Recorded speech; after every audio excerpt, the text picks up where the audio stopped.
I think we had a question about space aliens come our way, oddly enough, right? We did. Because there's a lot of talk about this right now. Yeah. Right? And I think there's going to be a lot more talk about this right now. I think it's greatly a diversionary tactic of those who are doing very bad things on Earth, okay, to try to get people's attention off the crimes they're committing. I think it's also a tactic of bad people on Earth who are looking to use this to seize power and to claim that they can impose all these rules and regulations because we're being invaded by space aliens, right?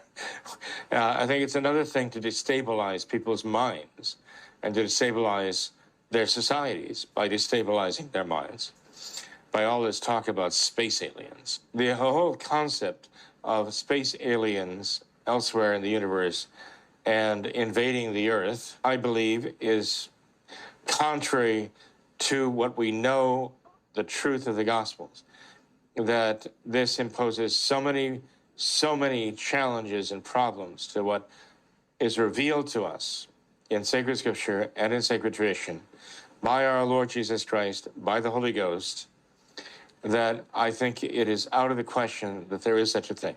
And all of the arguments to the contrary, that there must be space aliens and intelligent life somewhere else in the universe, I think have no weight whatsoever.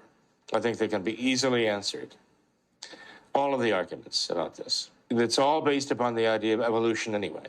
The whole idea is that, well, these creatures must have evolved there. And I think that's what the evolutionists would like to use to try to prove to us.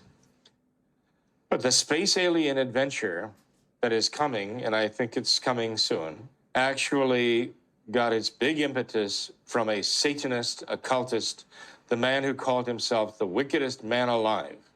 And a lot of our listeners will recognize the name of Aleister Crowley, a man who lived in the early 1900s, who really reveled in the name of the wickedest man alive, with his Temple of Telema, willfulness, do what you will, that's the whole of the law.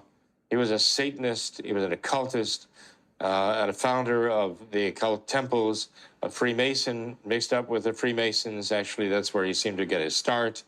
He claimed to be channeling a space alien. He was channeling a space alien.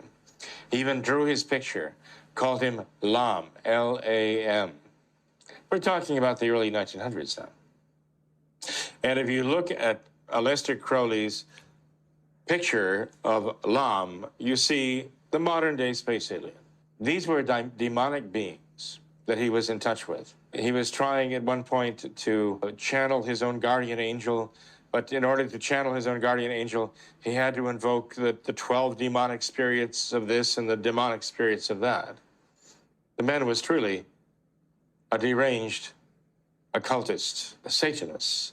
I believe that what we're witnessing now and what we're hearing now, forecast in the area of space aliens, is actually just following through on the message of Aleister Crowley. And I believe it is thoroughly satanic and is meant to really try to deal a death blow to what faith remains in human souls here on Earth. You heard of the book, The Chariots of the Gods, and so many other writings that have, over the years, the decades, been coming to talk about all these tremendous mysteries.